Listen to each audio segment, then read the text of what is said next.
Yo guys, what's going on? Today we are just filming a little Q&A of pretty much, I do a lot of ask me a questions on my Instagram. If you don't follow my Instagram, Harris will pop it down here. It's in the bio as well. You can click on the link, go straight to it. We're active on there every single day and the fumes are coming through this car right now. Basically, thought I'd answer some questions in person rather than constantly answering them on there. The questions I've selected are quite common questions. So Harris picked them all out. And now he's going to ask me one by one, and yeah, basically just going to answer them. So, first question. What is your dream car? Everyone knows this. Aventador SV Black with the red and black Alcantara seats and the red accents all over it. It'll be a roadster as well. And I want it in the next year. Yeah, but why the SV, not the SVJ? I don't like the J, only because two things. I don't like the way the exhausts are on it. Yeah. Genuinely, I prefer the original like kind of hexagon exhaust that the stock one has, and the actual sound. It's a bit more raspier than the actual The Aventador SV is the only one that sounds different. I think, besides obviously the OPF Aventadors out now. The SV keeps that original Aventador sound. The SVJ has that more deeper, raspier sound, and it's just like my C63. I don't like that deeper sound. That's why I didn't change the pipes out of my 63 and I just gutted the cats instead. Why do you bully Mohe? Because he has no heated seats. Basically, when we chose Moeb's car, we purposely chose, like I said in the video, we purposely chose a car that had low spec because we wanted to add spec to it as part of the YouTube project. Now the only thing we realistically couldn't do was put a pan roof in, which is why it worked out perfectly that we got a car with pan roof and nothing else.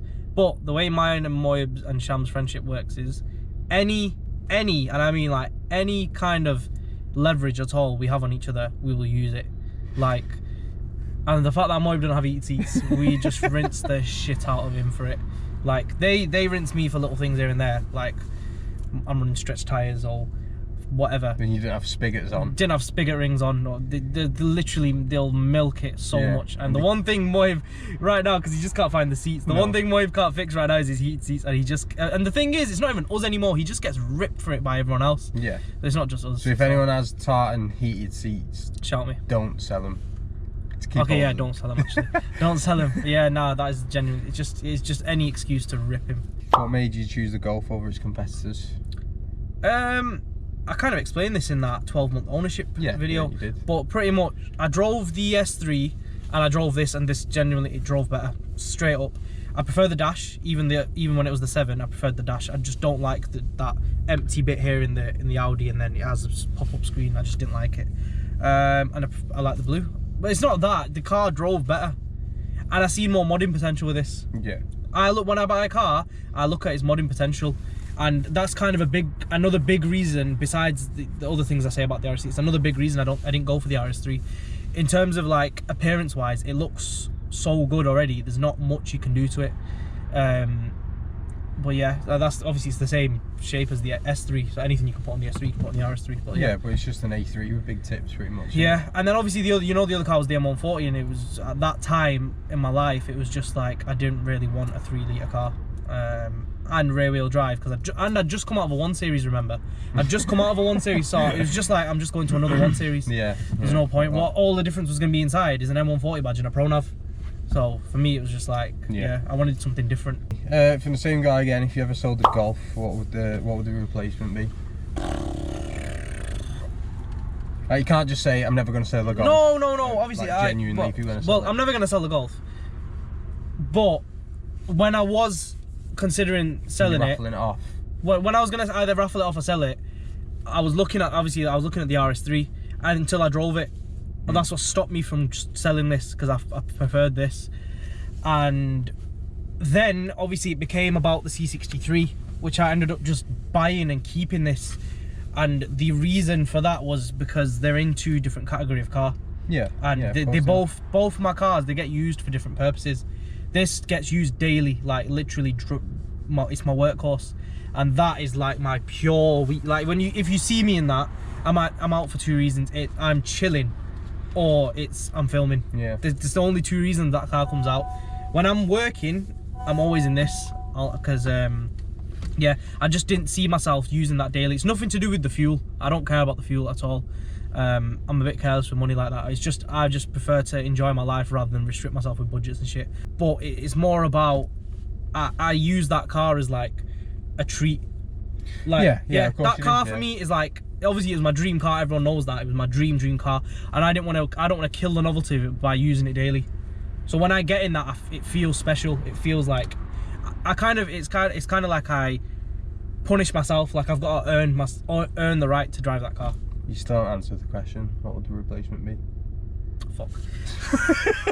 You started waffling shit. I swear to God, it'd probably be an M140. Yeah. Yeah. Not just for the power and the noise. I've always wanted one, but just at the time I didn't buy one because I just had a 1 Series. Yeah. It would have probably been the M140. What, in your opinion, made the C63 your dream car? This kind of goes. This is probably answering what I was just waffling about. Yeah. Literally, the thing that made me first fall in love with it was Jeremy Clarkson's review. When he made that first review with the M3 and the RS4. The AMG just did all the talking in that whole thing over the RS4. The M3 was nice, but he did all the talking. And then yeah, I was just around them a lot through like my younger years. Just there's so many in Manchester, either hire cars or everyone had one back then. Everyone, and just the sound. It's just literally the sound, man. The sound is just unbeatable, and that's literally it. Favorite mods on both of your cars? We'll start with the Golf. Ooh. Of all time, so like even just on the last. Even video. things have changed. Yeah. Ooh. All right. So I don't know, we'll split it down. Let's go favorite sections. cosmetic. Alright, cosmetic on the Golf. Out exterior cosmetic mod. On the Golf. Yeah.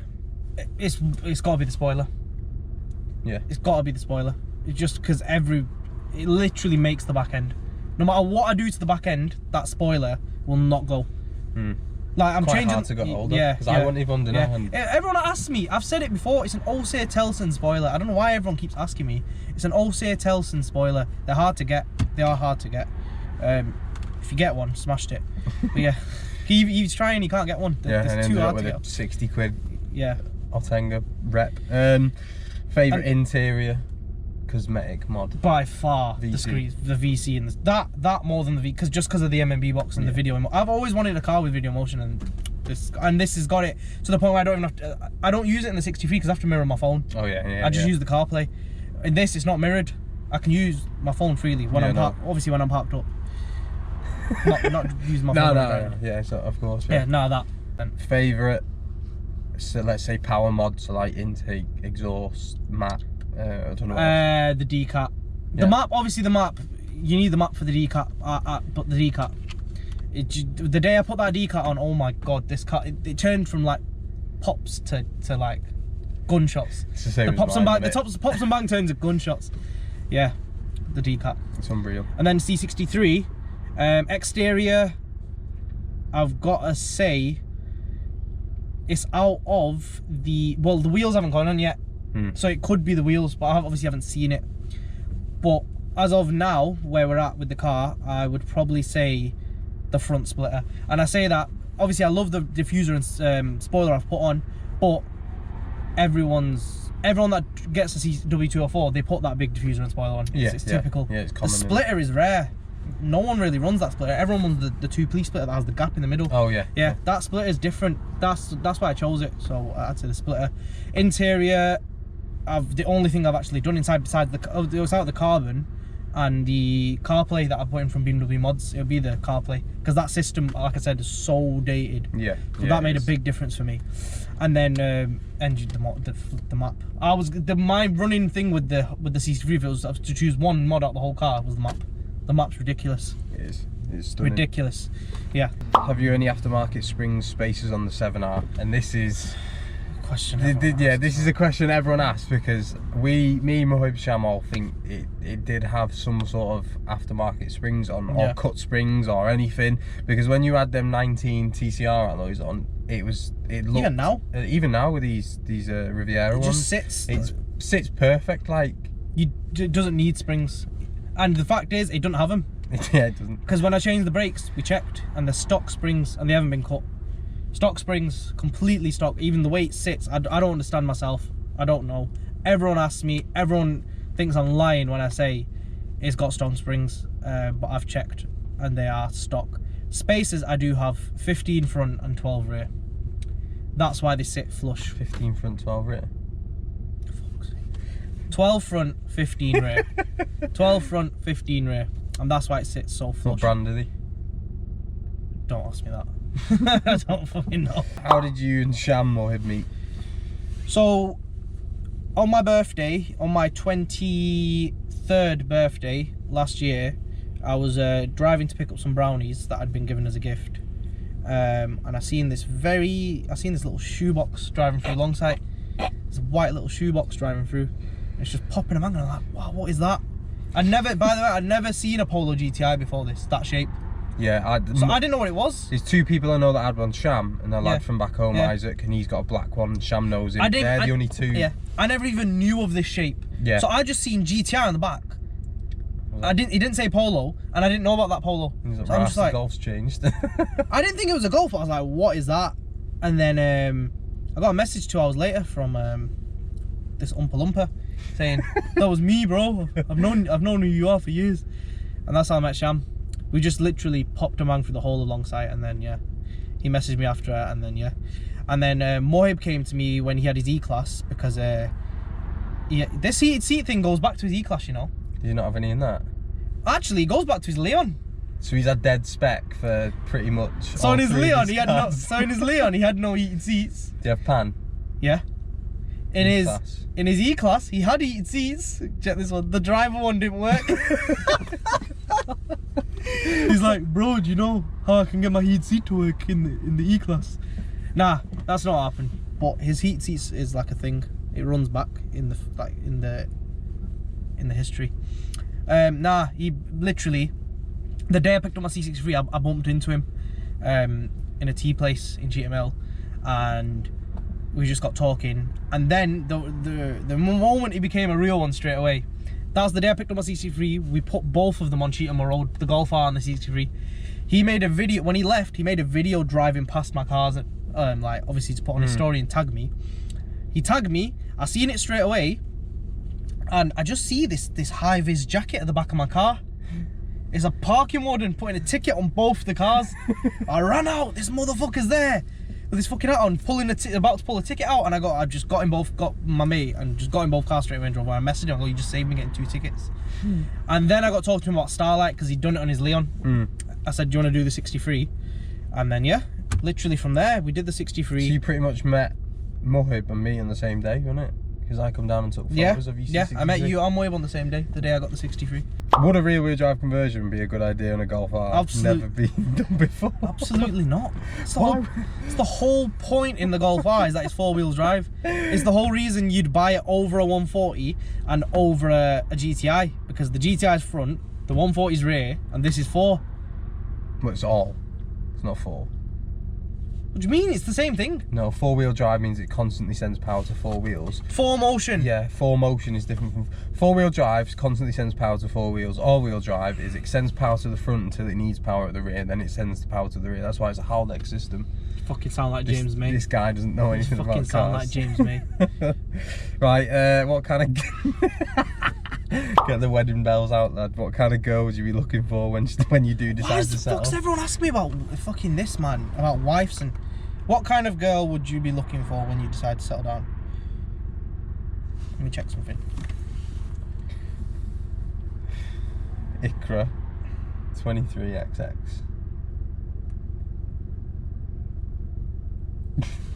Someone that doesn't have a fake account. There's my question answered. Closest you ever came to crashing a Golf R? Oh my god. Do you reckon it was the day we was filming? Or have you had worse? 2 situations. One wasn't my fault, and one nearly was. First one, I was cruising down Mancunian Way, and this tosser decides to pull out on me, literally like inches. I'm talking inches. Pulls out into my lane, and I had to slam on fully, like foot to the ground to stop hitting him. Dickhead. And then the second time was I was showing a friend how good he wanted Comorians. I was showing how good the Comorians were. What's happened is I've gone round a roundabout thrown it around.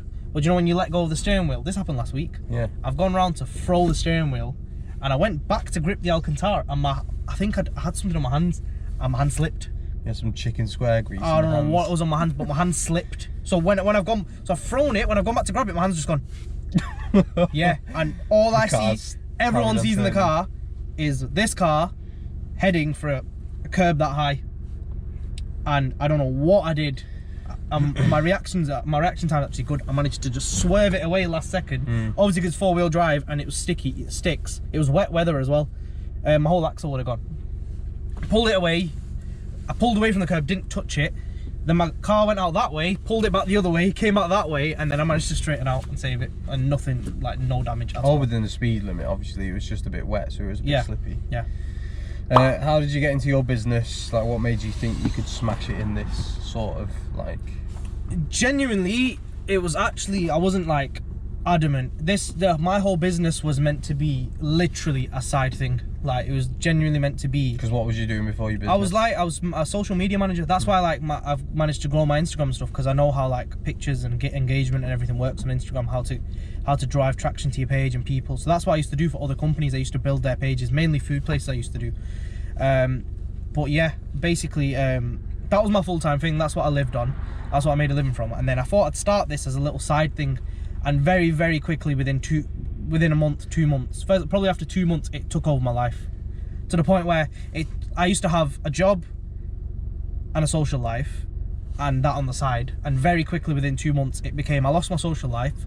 I had to give up everything, all the other stuff that I did, and yeah, I sacrificed. Even to this day, it's the only reason I'm not going crazy is because I love what I do. Yeah. Otherwise, I don't have a social life. Literally every day. Your work. I work Monday. Yeah, I work Monday to Saturday within the business, and then Sundays I filming day. That is literally my route. I'm very routine like that. So that is my life completely. If like I'm away for 2 days or 3 days, it messes everything up. So yeah, I took a risk, and that's what business is though. Business is fully a risk. Yeah, but I was trying to play it safe at first, as in keep my main thing, did my side thing, kind of what you're doing now. But eventually it came to the point where it was still a risk, because obviously the business could have been busy for 1 month. It took over my life, and I could have dropped everything, and all of a sudden it goes quiet. Yeah, but all of a sudden the following month it goes quiet.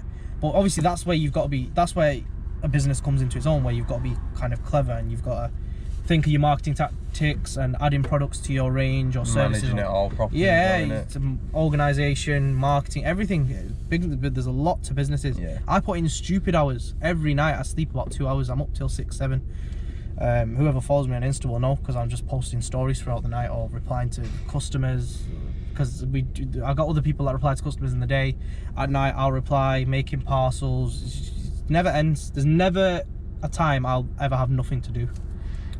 Next one, what's the best way to buy a Golf R? Finance or cash? The easiest answer is however you can afford it. Yeah.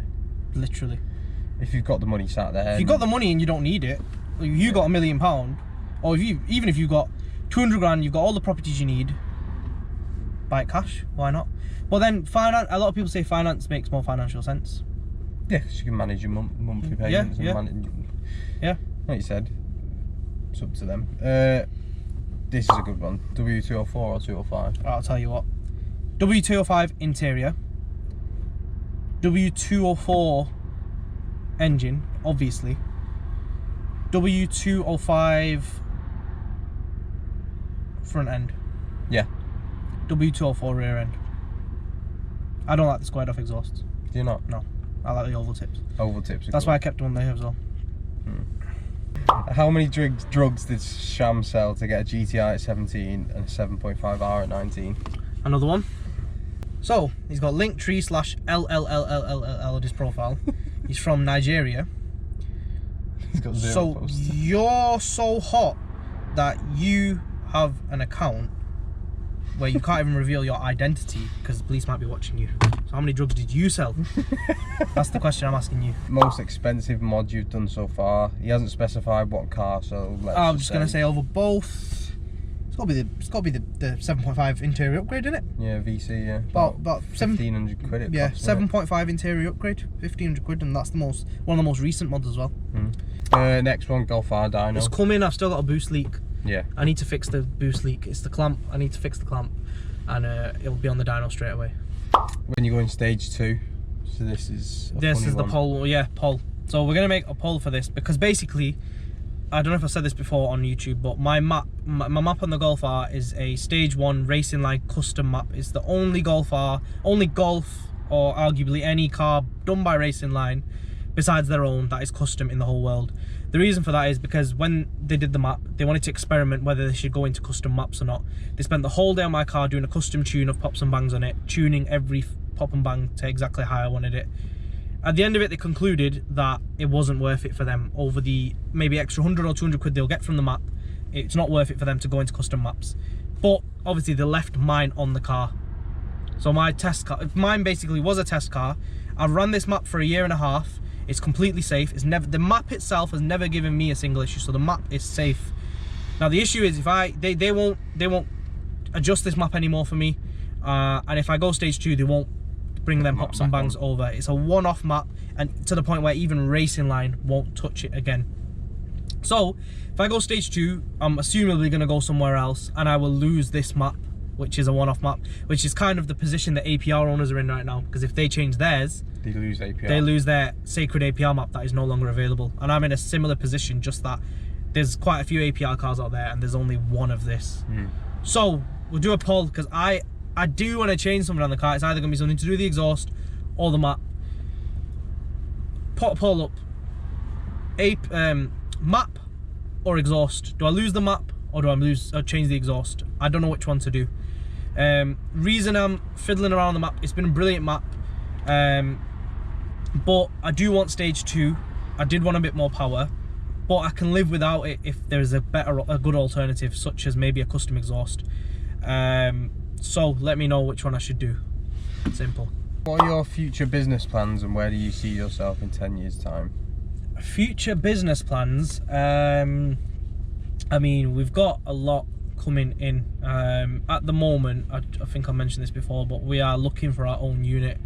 I want to basically make a demonized HQ where everything runs from there, every single thing, and I want it to be a point where it's not just some garage. It's going to be like a showroom where you can walk in and you'll just be amazed by what's going on in there. It'll be nice lighting, good decor.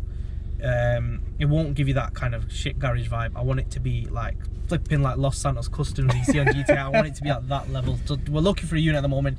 You have to take your time, find the right one. 10 years time, I want a fully sustainable international growing business where I can step back, enjoy my life with my family or whatever, and my business is running by itself and I'm just doing my thing on YouTube. That's what I want in 10 years time. What are the Comorians like in the wet? They grip. I don't know who's been spreading fake rumours, but I know for a fact whoever has doesn't even have Comorians, so they're full of shit. They grip very, very well. Again, I've run them for a year and a half and never once have they given me a scare to the point where I thought, fuck, these are shit. So yeah, I have full confidence and full trust in Comorians, and there's a reason everyone's buying them now. So this video isn't out yet, but this question's to do with the Mark 8 GTI. So this is, why did you find the Mark 8 Golf GTI so shit? Interior wise, it's shit, but it looks 10 out of 10. When this video comes out, this Q&A, that GTI video will already be out, so you'll have the answer to this question. That car is awful, and when I got out of that car and I didn't want to drive it anymore, it was not for the YouTube video. It was that boring, I just didn't want to drive it anymore. It was just boring me to drive it.